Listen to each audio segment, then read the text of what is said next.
Baik, Assalamualaikum warahmatullahi wabarakatuh. Selamat malam Bapak dan Ibu semua. Selamat datang di Researcher Academy episode kedua.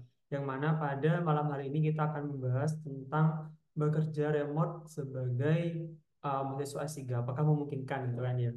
Nah, banyak tahu kalau misalnya kerja S3, kuliah S3 tuh berat ya karena masih penelitian. Nah, penelitiannya juga berat. Nah, ini ternyata ada loh yang bisa kerja remote jadi peneliti juga dan itu bekerja di perusahaan multinasional juga.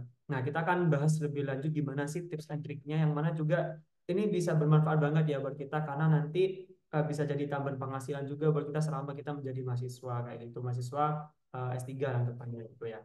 Baik, sebenarnya di sini udah ada Kak Rizal ya. Halo Kak Rizal, selamat malam. Halo, halo Daniel, selamat malam. Ya, gimana kabarnya Kak? Baik, baik, baik. Kamu sendiri Sekarang gimana nih di kabarnya? mana Kak? Di Bandung ya? Aku di Bandung. Ya, Oke, siap, siap, siap. Baik, sebelumnya saya izin share screen terlebih dahulu ya. Jadi kita langsung mulai acaranya pada malam hari ini. Kita untuk sistemnya itu lebih ke talk show ya Bapak dan Ibu sekalian dan teman-teman. Dan nanti kalau misalnya ada Bapak dan Ibu ingin bertanya kepada Kak Rizal secara langsung bisa raise hand dulu nanti akan saya persilakan atau bisa bertanya via kolom chat ya yang ada di Zoom. Dan selain itu untuk link presensi yang akan digunakan untuk dan sertifikat nanti hanya akan dikirimkan via room Zoom saja ya Bapak dan Ibu dan nanti akan dikirimkan setelah setelah sesi foto bersama. Jadi pastikan Bapak dan Ibu semua mengikuti acara sampai berakhir, sampai selesai. Baik. Ya, kalau gitu saya langsung perkenalkan ya untuk pembicara kita pada malam hari ini. Ya, beliau bernama Raden Rizaldi Prima Alamsyah, SAGR, MAGR, yang mana latar belakang pendidikannya untuk S1-nya di Agribisnis Universitas Pajajaran dengan IPK 3,85 per 4. Selain itu juga beliau langsung menempuh master degree dengan fast track ya di Agricultural Economics di Universitas Pajajaran juga dengan IPK 3,9 dan saat ini sedang menempuh pendidikan doktor ya, atau S3 di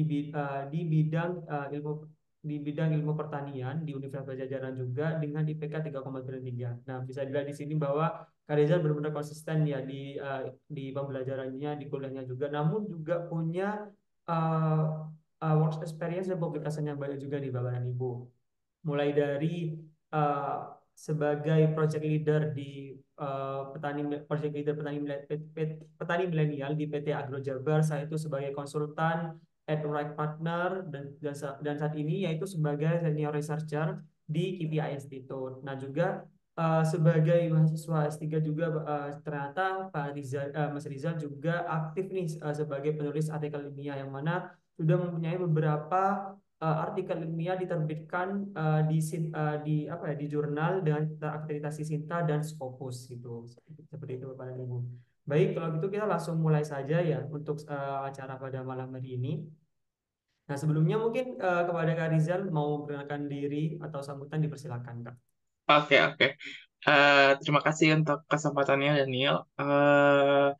Mohon izin, Bapak Ibu, Akang Teteh, mungkin atau kakak-kakak sekalian. Eh, Perkenalkan, mungkin ini pertama kali kita bertemu. Nama saya Raden Rizaldi Prima Alamsyah, atau bisa dipanggil Rizal aja, kayak gitu. Nah, kebetulan benar, tadi sedikit sudah disampaikan bahwa saat ini saya mahasiswa aktif di pendidikan doktor di Universitas Pajajaran, sambil juga bekerja sebagai researcher di QPI Institute.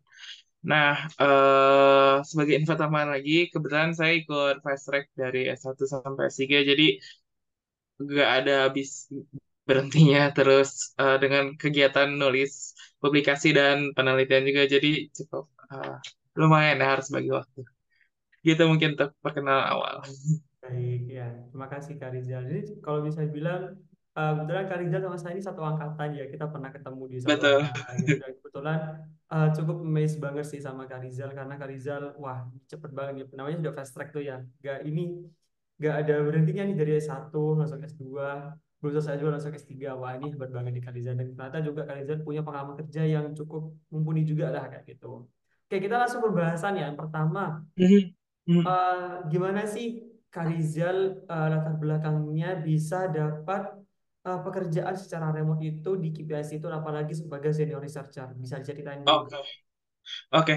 Jadi awalnya itu kebetulan mungkin kalau apa yang saya percaya itu apa yang kita dapat hari ini itu merupakan hasil dari sesuatu yang telah kita tanam, kita pupuk sebelumnya. Sorry ya, ini pertanyaan banget.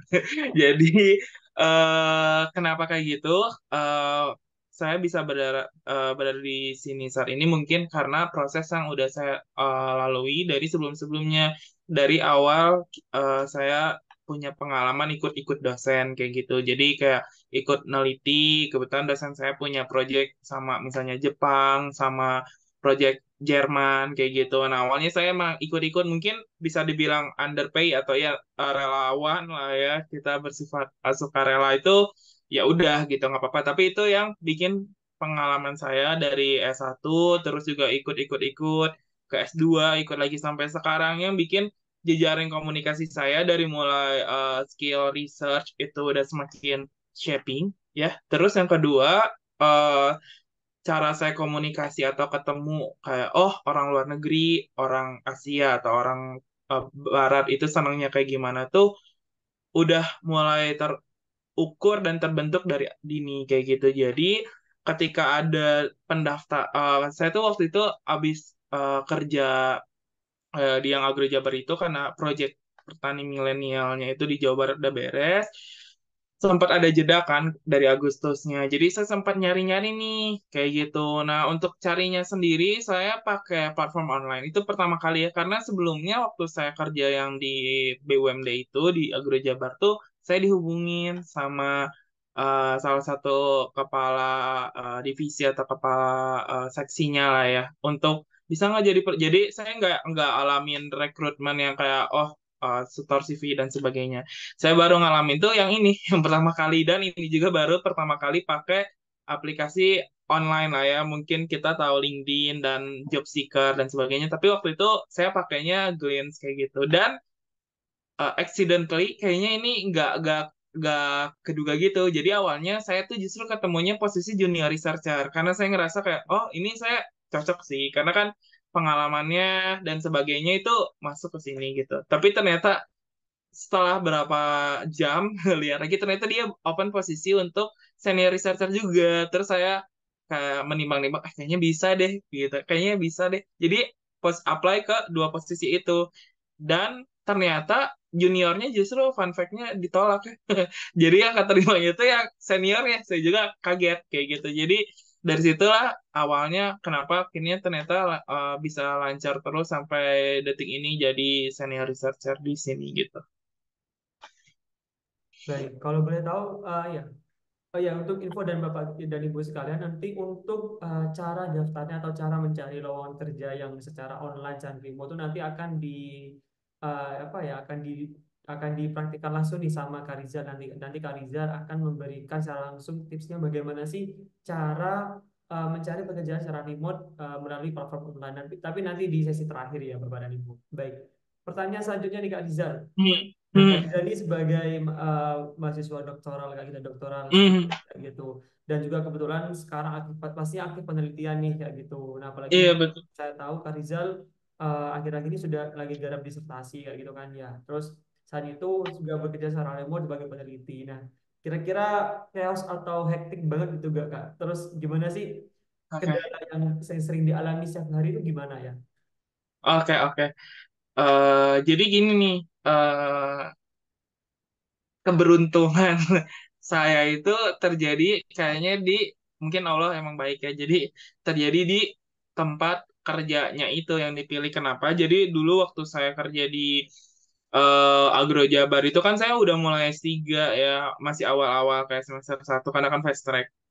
Nah, terus dulu tuh jadi kalau di Unpad itu kuliahnya hybrid. Jadi mostly itu kita bisa online kayak gitu. Jadi dulu tuh saya sambil kerja sambil online dengerin, dan kebetulan kan kelas 3 tuh sedikit ya, udah hampir gak ada kuliah, paling satu semester tuh cuma satu, dua, kayak gitu, dengan nilai SKS yang kecil ya. Jadi kayak dalam seminggu mungkin sehari atau 2 hari, paling satu harinya itu cuma sejam kayak gitu. Jadi sesuatu yang bisa saya lakukan untuk perkuliahan rutinnya tuh di kantor kayak gitu.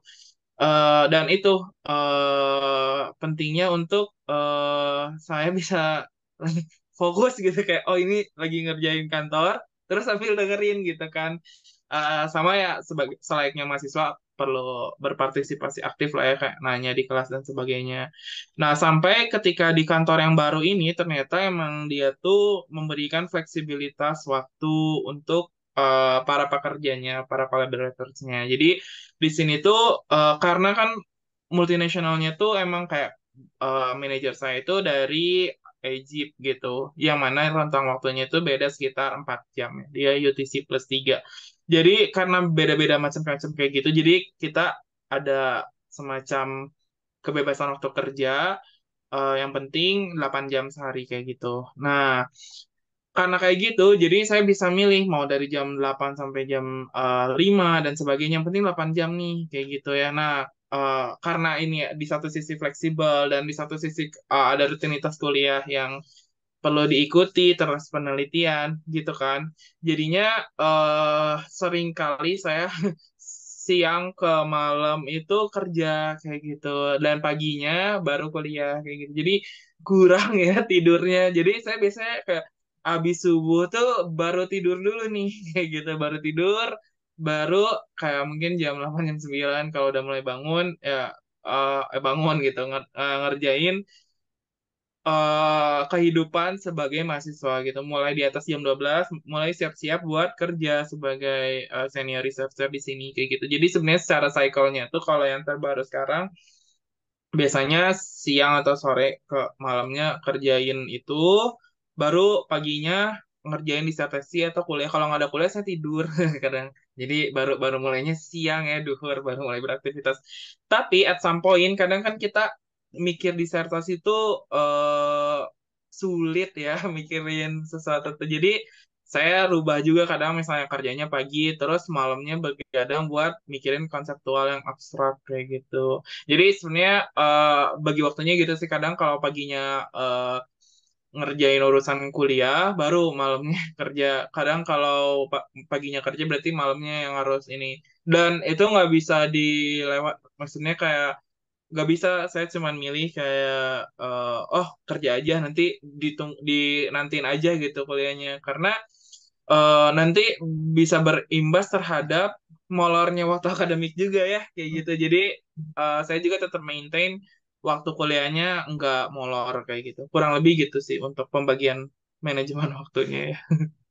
Baik, kalau boleh tahu nih Kak Rizal, selama Mhm, Kak Rizal bekerja sebagai senior researcher di KIPA Institute, mhm, dan juga yang saya tahu ya waktu itu waktu ketemu Kak Rizal kan mhm, bukan cuma dari Egypt doang ya, dari beberapa negara juga gitu untuk betul apa ya untuk karyawannya dan workplace betul. dari Kak Rizal. Kira-kira culture shock apa sih yang kerasa dari Kak Rizal ketika kerja bersama orang dari berbagai negara dan secara remote gitu Kak? Oke oke. Jadi kalau ngomongin culture shock, sebenarnya ketemu manajer saya sendiri itu udah culture shock ya. Kenapa? Karena kayaknya gimana ya? Kalau orang Indonesia itu kan senangnya bisa dibilang cari muka lah ya kayak oh ini keatasan gimana. Nah di sana tuh ya enggak gitu. Kalau kamu jelek ya jelek mau secari muka apapun tuh kayak nggak gak ada apa-apa lah kayak gitu. Jadi emang lip service-nya orang Indonesia tuh nggak begitu kepake sama orang-orang Barat gitu atau orang-orang luar negeri pada umumnya gitu ya. Tapi di sana tuh mm, bisa dibilang hubungan batasan antara bos sama karyawan tuh nggak begitu yang kayak oh kamu bawahan saya gitu nggak jadi kayak personally kita kayak oh merasa temen tuh biarin aja gitu ngerti nggak sih jadi kalau kita sungkan-sungkan yang kayak oh ke bos takut gimana nah di situ tuh nggak ada kita tuh nggak harus ya kayak kirim emot yang gini gitu ya di setiap ujung chat Enggak gitu. Bahkan kita pakai yang kayak kadang kita kalau chat kan misalnya ujungnya panjang A gitu misalnya apa gitu atau kasih titik-titik eh, super oke gitu. Kita kasih emot pun oke, kita balas pakai apa meme dan sebagainya itu oke banget ya. Cuman ya itu karena dia tuh hubungan antara karyawannya enggak yang kayak gue atas bawah enggak yang secara vertikal gitu. Jadi tadi lip service tuh tidak berguna sama sekali karena kayak ya udah gitu temenan aja gitu. Tapi ya udah secara tanggung jawab emang benar. Pertama itu sih yang paling ini karena kan sebelumnya apalagi BUMD tuh kan bisa dibilang rada instansi kepemerintahan banget nih government-nya. Jadi yang kayak struktural banget, kita nggak bisa ngambil keputusan dan sebagainya. Nah, di sini udah mah swasta terus di company yang luar negeri gitu ya termasuk juga CEO-nya tuh kan macam orang Australia gitu. Jadi kayak sebenarnya straightforward terus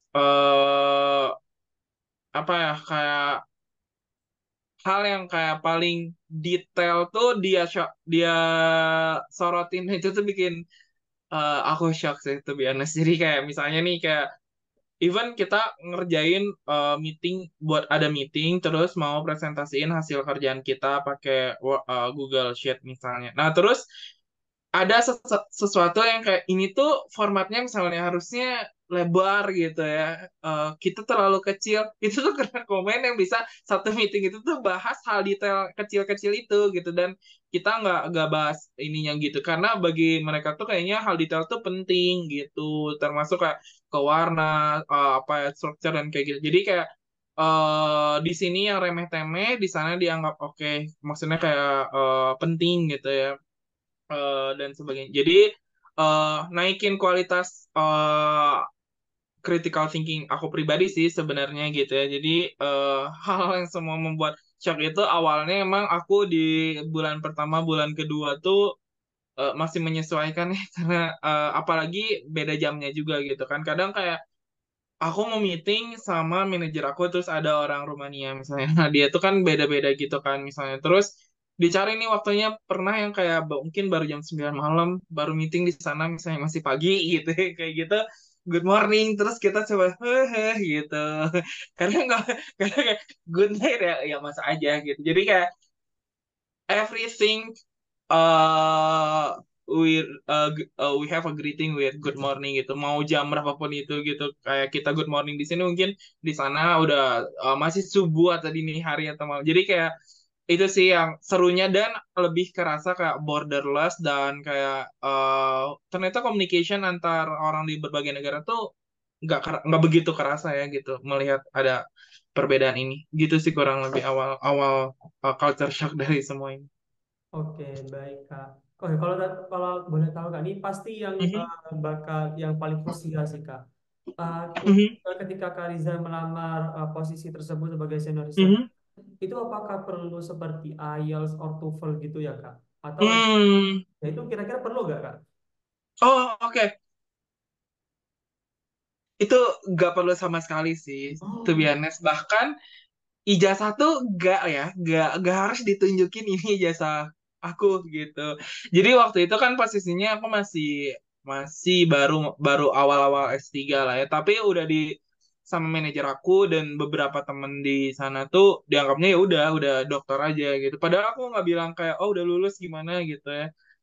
Ya udah gitu dan mereka tuh nggak nanya kayak mana buktinya gitu ya bahkan master degree juga nggak ditanya gitu. Maksudnya kayak nggak ini gitu tapi mungkin yang aku apply itu waktu itu benar-benar CV aja sih literally CV mungkin kalau yang kerjanya di bidang entertainment atau yang kayak desainer yang gitu mungkin butuh portofolio ya tapi karena aku berhubung di bidang itu nggak perlu apa-apa cuman CV upload interview terus nah ini mungkin yang jadi ininya nggak butuh ijazah, nggak butuh IELTS, nggak butuh apapun, tapi ada practical evaluation. Jadi aku tuh waktu itu dikasih habis interview beres sama kan awalnya tuh sama HR-nya, terus sama recruiternya, terus lanjut ke sama usernya ya, sama manajer aku gitu. Terus habis itu dia ngasih practical evaluation yang mana aku harus bikin research cuman dalam waktu kurang dari seminggu kayak gitu. Nah kan itu sebenarnya udah kelihatan ya gitu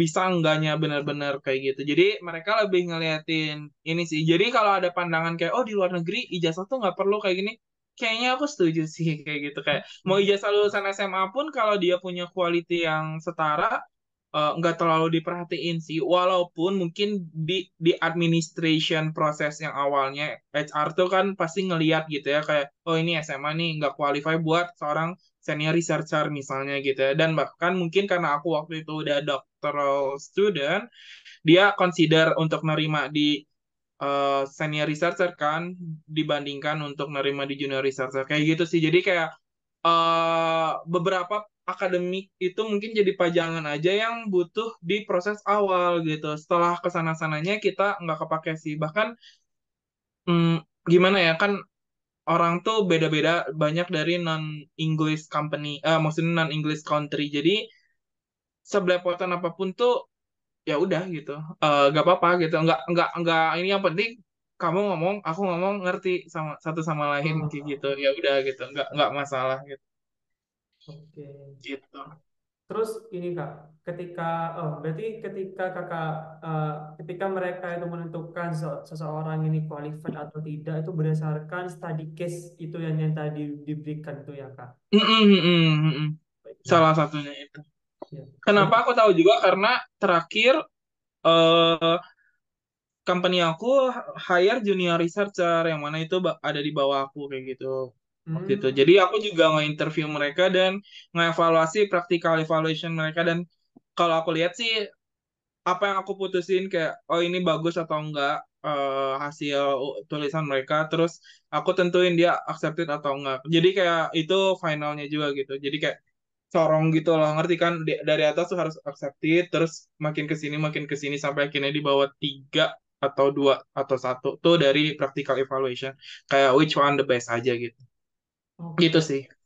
Baik Kak. Nah, kita kayaknya sudah masuk ke waktunya ini ya Kak, demo atau kayak Oh, uh, boleh. boleh. Jadi di sini mungkin Kak Rizal bisa tunjukin waktu itu gimana sih Kak Rizal dapat kerjaan remote itu, terus pakai situs apa aja nih yang Kak Rizal Mhm. apply kayak gitu, terus cara apply-nya kayak gimana, dan mungkin ada pastinya ada ya beberapa meskipun di situs yang cukup terkenal, tapi kadang itu lowongannya itu red flag gitu ya Kak. Nah, kira-kira kita biar gak zonk, biar gak dapet yang red flag tuh gimana sih Kak? Gitu. Nanti bisa Kak Rizal Oke, oke. jelaskan. Aku sambil share screen ya. Hmm.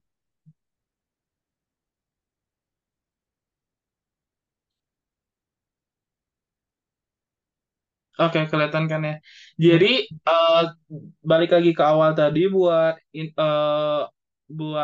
em, gerbang utama buat kalian buat bisa eh, apply kerjaan mau itu nasional atau multinasional tuh adalah situs pencari pekerjaan online gitu ya. Nah, waktu itu kebetulannya aku pakai glints.com kayak gitu. Nah, di sini tuh aku gak terlalu sebenarnya ini nggak endorse by Glints ya. Tapi waktu itu kebetulan aja gitu kayak nyoba-nyoba ya biasalah namanya fresh graduate lah ya, maksudnya kayak cari deh siapa tahu terus login. Kalian nanti jangan lupa ya login ke sini, terus ini tuh bisa cari kerjaan yang mau dituju tempatnya gitu, mau di DKI, di Bandung dan sebagainya gitu. Nah, kalau aku sendiri waktu itu pilihnya yang remote ya. Gimana carinya?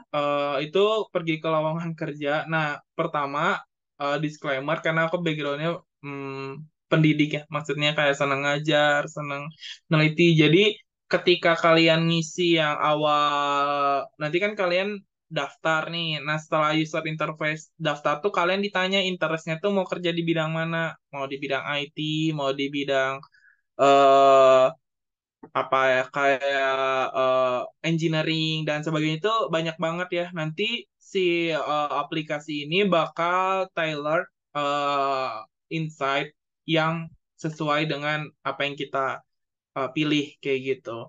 Nah, di sini sebenarnya kan keluar ya banyak ada eh, macam-macam gitu kan, ada guru TK, guru SD, English teacher dan sebagainya. pakai fitur Explore karena ini paling penting dan aku pakai fitur ini nih bisa kerja remote atau dari rumah karena yang aku mau tuh itu butuhnya kerja dari rumah ya remote gitu. Aku gak terlalu senang kayak pergi ke kantor subuh-subuh dan sebagainya. Dan ini nih ada ininya ya ke kalian mau yang penuh waktu atau yang kontrak kayak gitu. Ini maksudnya kan bisa di customize ya. eh dan ini termasuk eh sasarannya kalian mau submit ke tingkat apa? Kadang kan ada yang tingkat masih junior nih, masih awal-awal. Jadi kalau awal-awal tuh bisa ke tidak berpengalaman, fresh graduate, kurang dari setahun, itu masih bisa dibilang sebagai junior level lah ya.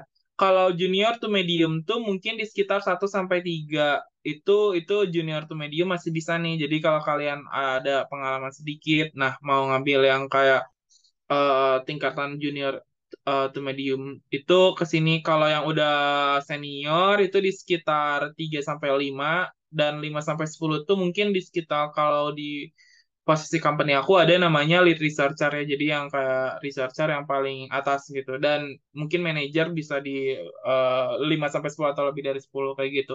Jadi aku dulu pakai fitur itu karena dulu aku tidak berpengalaman yang masih sedikit jadi kayak ini di checklist dua-duanya. Kayak gitu. Nah, ini kan keluar nih, ada macam-macam nih. Ada bisnis analis. Ini nih, truk nih, apa ini? Turnkey Group ini kan kelihatannya ada range gajinya juga nih, kayak gitu. Nah, kenapa Glint waktu dulu teh karena ada range gajinya, tapi ada juga yang milih enggak kayak gitu.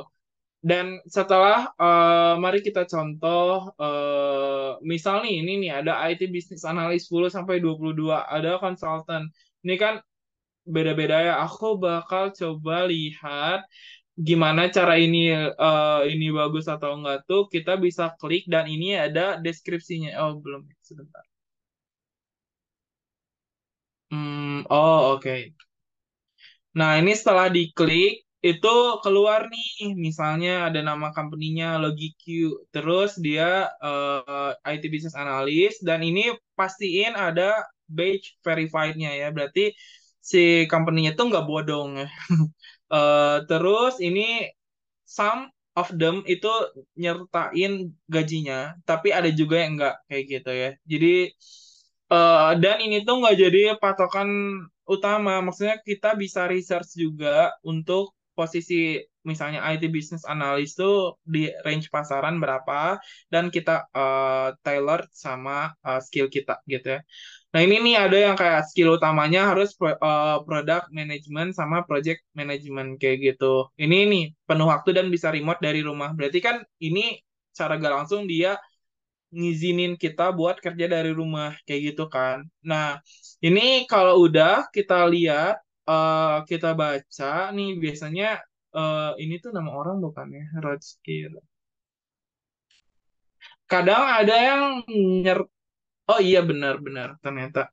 Nah, jadi kalau aku beresin dulu halamannya. Jadi ini kan pekerjaannya nih ada persyaratan dan sebagainya tinggal kita baca nih full remote full remote work tapi ini harus dari area Jabodetabek. Berarti kamu bisa kerja di mana aja tapi mungkin dia harapin satu saat ketika kamu disuruh, maksudnya kayak harus kemana gitu atau harus ketemu klien dan sebagainya bisa kayak gitu ya.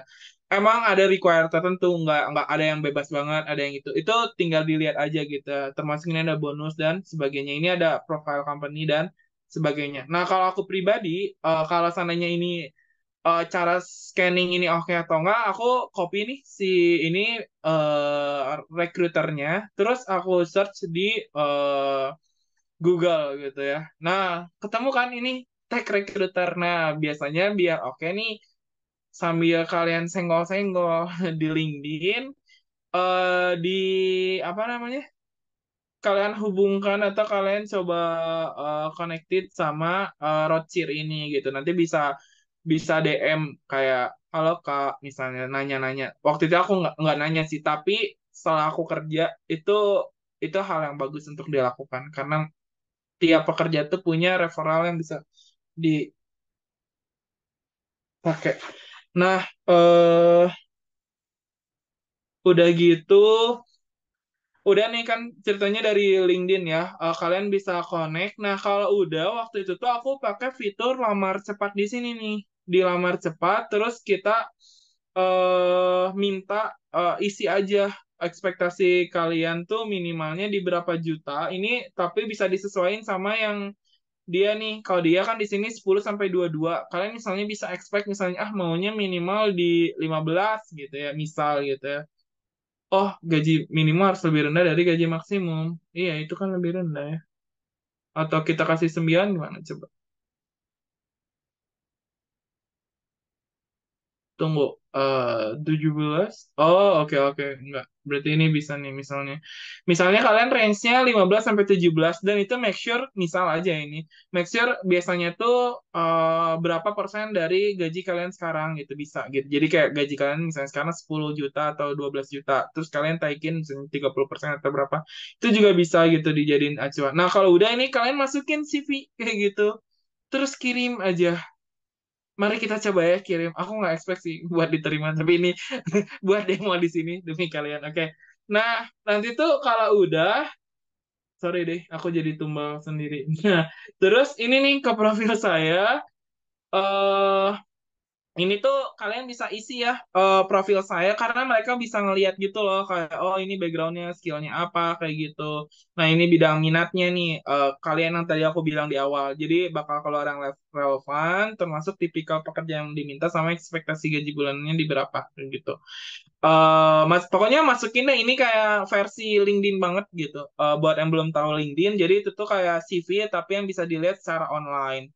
Nah, kalau udah itu kan ininya. Nanti dia bisa otomatis ekspor ke PDF jadi CV yang otomatis di generate sama dia gitu. Nah, kalau kalian mau lihat semua lamaran, ini tuh nggak apa-apa ya kalian lamar sana, lamar sini, tinggal karena tadi lamar cepat kan, tinggal klik klik klik klik gitu kan. Aku juga dulu coba-coba nih yang awal-awal kelihatan banget lah nyobinya.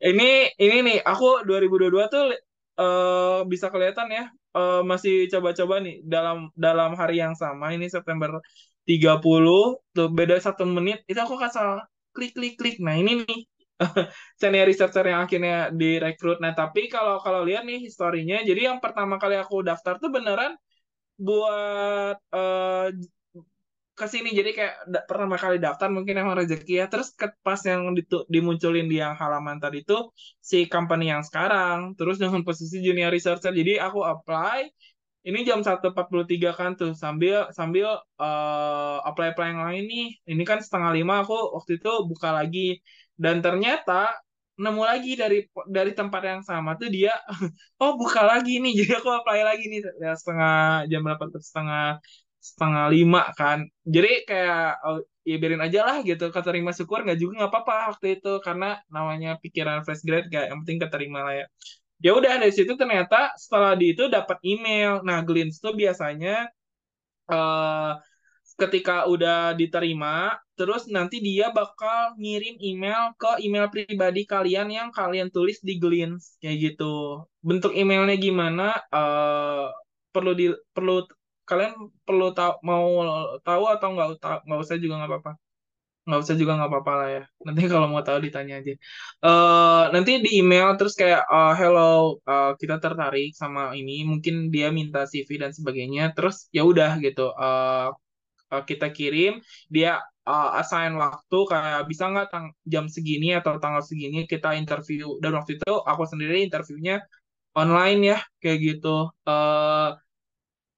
udah semua berjalan lancar abis itu dari email jadi nggak buka-buka lagi LinkedIn sih nggak buka-buka lagi Glean sih habis dari situ kayak gitu jadi Glean itu benar-benar portal awalnya aja nah kalau kalian mau buka buka nyari pekerjaan tuh bisa juga dari LinkedIn. Make sure kalian udah isi ini ya. Kalian juga bisa bisa apa ya, connect sama aku nanti aku akses saya. Jangan lupa diisi semuanya dulu kalian bisa masuk ke pekerjaan. Nah, di sini tuh udah banyak banget nih. Nih ada yang tulisannya jarak jauh gitu atau remote. Nah, ini ada nih yang di kantor. Berarti kalau kalian nggak pengen ke kantor atau apalagi kalau PhD student tuh kan nggak memungkinkan banget. Berarti jangan gitu. Pilih yang kayak gini nih, technical writer, jarak jauh yang kayak gitu-gitu. Ini kalau di LinkedIn itu karena mainly aku pakai LinkedIn, jadi sebenarnya lebih enak di LinkedIn sih kayak gitu. Karena ternyata setelah waktu itu aku lihat ke awalnya kan dari Glenn, setelah buka LinkedIn dan lihat offering yang sama, mereka mereka juga buka gitu. Jadi HR aku tuh ternyata buka di Glenn, buka juga di LinkedIn. Mungkin dia juga buka di portal job seeker yang lain, tapi aku cuman nemunya dua itu. Kurang lebih gitu sih, Daniel, untuk sedikit demo ngegambarin gimana dulu perjalanan submitnya ya. Termasuk tadi coba-coba submit. Oke.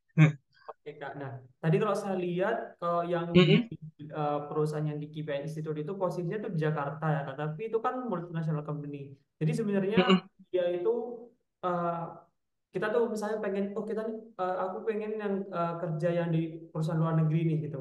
Nah, berarti mhm. kalau misalnya kita biar tahu dia itu benar-benar di luar negeri, kita harus riset dulu berarti ya nama perusahaannya ya. Betul, betul banget. Jadi aku sambil share screen lagi sedikit ya.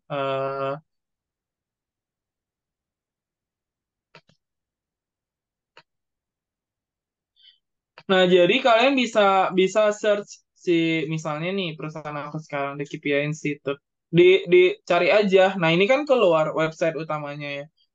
Nah, kalau kita lihat ke ke sebelah sini, alamat dia juga ada ya. Maksudnya kayak, oh di Melbourne gitu. Si apa kantor eh, head office-nya gitu. Terus kalau kita lihat ke sininya kan biasanya di bawah, paling bawah. Nah, ini ada nih kontak headquarter di Melbourne, ada di Dubai, ada di Kuala Lumpur, di Sibiu. Jadi kayak oh oke, buat make sure-nya gitu sih kayak ini kan perusahaan luar negeri atau bukan misalnya gitu. Atau kadang ada namanya bahasa Inggris nama perusahaannya tapi perusahaan Indonesia gitu. Ya ada gitu kayak gitu. Tapi buat ceknya aku online sih, maksudnya kayak googling aja gitu.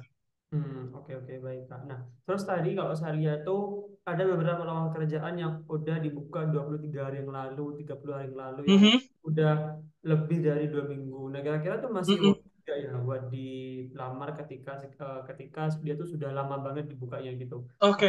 misalnya oke kira-kira ini masih ditutup masih buka gak ya gitu.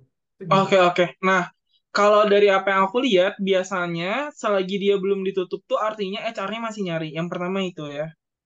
Yang Hmm. HR, ini ngomongin HR yang bagus dulu ya. Karena ada HR yang lupa, udah submit, udah dapet, beres rekrutmen prosesnya, terus dia nggak tutup di semua portal. Ada yang gitu, ada gitu. Tapi yang aku tahu tuh, yang waktu itu aku rasain alamin tuh, dia tuh apa ya kayak justru udah bukannya udah lama ya kayak ada sebulan gitu waktu itu tuh ya dan jadi ini aku tipis-tipis aja tahunya mungkin karena aku ada di bisa kasih dapat akses yang lumayan gitu di kantor jadi kayak bisa tahu nih pas dulu aku rekrutmen proses ternyata ada beberapa orang di atas aku gitu loh kayak gitu dan aku tuh terakhir gitu maksudnya di bawah aku nggak ada lagi gitu orang yang apply jadi mungkin selagi dia belum jadi kayak hipotesisnya tuh ada yang pertama emang dia belum kepenuhi kuotanya jadi misalnya senior researcher nyari dua gitu nah baru satu dia nyari lagi dan yang udah ada tuh udah di interview belum memuaskan gitu karena aku sendiri kemarin waktu nge-interview tuh bisa kasih shortlisted jadi kita masih bisa nyari tapi kalau yang dicari lagi nggak ada yang bagus kita ambil yang shortlisted ini gitu tapi kalau udah accepted pasti udah ketutup gitu nah aku sendiri nggak punya formula pasti kayak harus yang berapa waktu kayak baru di apa ya baru di misalnya baru semenit atau 5 menit atau 1 hari gitu ya nggak ada batasan itu sendiri pakemnya karena yang pertama mungkin pengalaman aku pribadi dalam mencari pekerjaan selama ini belum terlalu banyak ya jadi ini masih apa yang aku rasain dan aku alamin aja gitu based onnya terus yang kedua itu dari ininya juga sih kayak reach out aja, hiring hiring personnya. Jadi ke PIC tadi kan ada tuh si siapa ya, Rodrich ya kalau nggak salah. Nah, tanya aja, kita itu tuh nggak apa-apa banget loh, kayak kita nge-connect sama dia di LinkedIn, terus tanya kayak, oh kita tertarik sama posisi ini di sini, masih buka nggak, kayak gitu terus ya. Tapi kayak dipermanis lah ya, kayak oh pengalaman kita gini gini gini, biar dia ke reach out dan ngasih exposure lebih ke kita kayak gitu. Itu buat make sure-nya bisa langsung itu sih, dan no problem banget. Tapi emang yang harus di garis besar, garis bawahi adalah sebagian besar itu untuk company-company yang eh, bergengsi banget, misalnya kayak McKinsey, terus PwC kayak gitu ya, dan sebagainya tuh dia tuh mungkin dalam berapa menit udah ribuan gitu ya. Tapi kalian tuh bisa loh, bener loh, ada loh kayak company-company yang kayak unknown, tapi company-nya bagus, tapi kalian nggak begitu tahu, dan mereka emang karena nggak, orang-orang juga nggak terlalu tahu, pas kalian submit tuh ya udah gitu ternyata ini gitu sih, untuk formulasinya. Jadi nggak ada waktu pastinya kalau harus berapa waktu. Oke, terima kasih Kak Rizal. Nah, karena kita sudah masuk ke waktunya sesi tanya jawab, yang mungkin dari Bapak dan Ibu sekalian dan teman-teman ada yang ingin bertanya, bisa raise hand ya, nanti bisa langsung on mic. Atau juga kalau misalnya mau tanya secara uh, lewat ya, kolom chat aja tuh bisa banget kayak gitu. Ya, ditunggu ya Bapak dan Ibu. Kita tunggu sampai 19.45 deh untuk pertanyaannya. Nah, tadi saya mau tanya lagi nih sambil nunggu pertanyaan dari Mhm, Bapak dan Ibu ya ke Kak Rizal.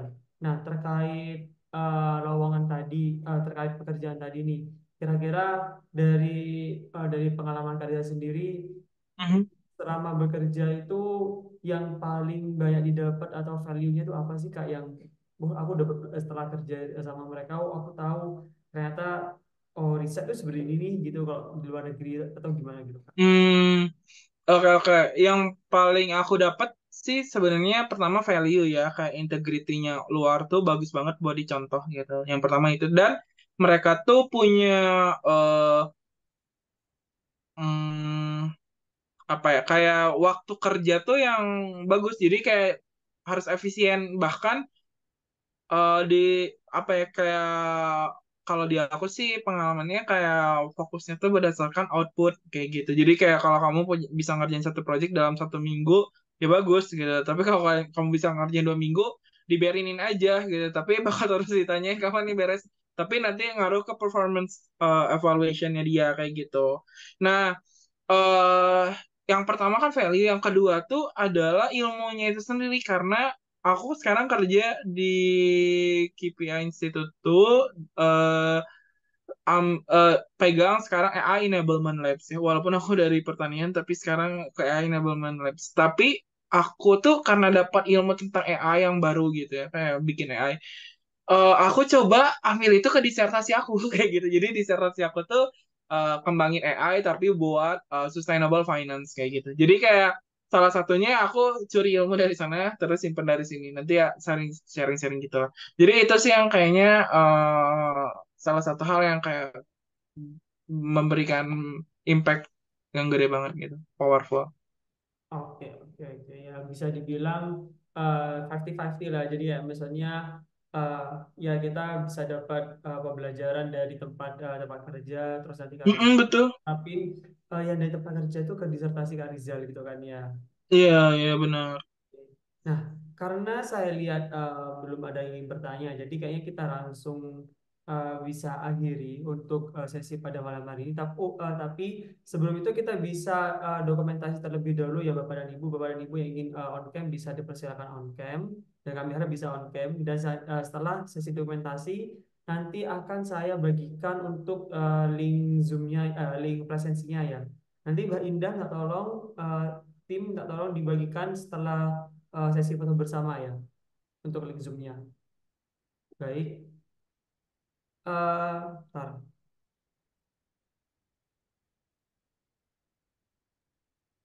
Baik, bisa diambil dokumentasi ya tim. Tim sudah siap buat ambil dokumentasi? Baik. Kalau begitu saya hitung. Bentar. 3, 2, 1. Sekali lagi. 3, 2, 1. Baik, silakan dibagikan untuk referensinya, Mbak Indah.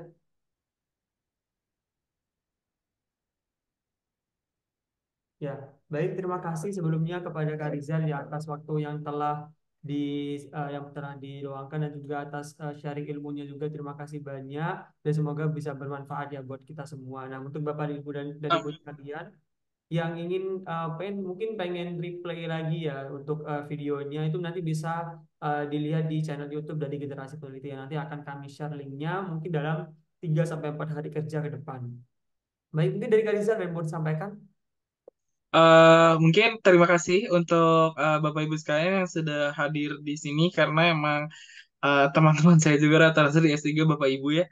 Mudah-mudahan Bapak Ibu bisa diberikan kelancaran untuk studi S3-nya karena itu menurut saya emang susah sih gitu. Terus juga barangkali Bapak Ibu yang sambil bekerja dan berharap bisa bekerja di perusahaan luar negeri boleh kontak saya baik itu di Instagram ataupun di LinkedIn terkait beberapa company atau yang mau dikonsultasikan nanti insya Allah bisa kita ngobrol lebih lanjut. Semangat terus Bapak Ibu. Baik, terima kasih Kak Rizal, terima kasih semuanya, Bapak dan Ibu sekalian dan teman-teman sekalian. Kalau gitu saya dari Generasi Peneliti menyampaikan permohonan maaf apabila ada kesalahan dari kami dan ditunggu ya untuk research akademi di episode selanjutnya. Kalau gitu saya akhiri, terima Yeay. kasih. Wassalamualaikum warahmatullahi wabarakatuh. Waalaikumsalam warahmatullahi wabarakatuh.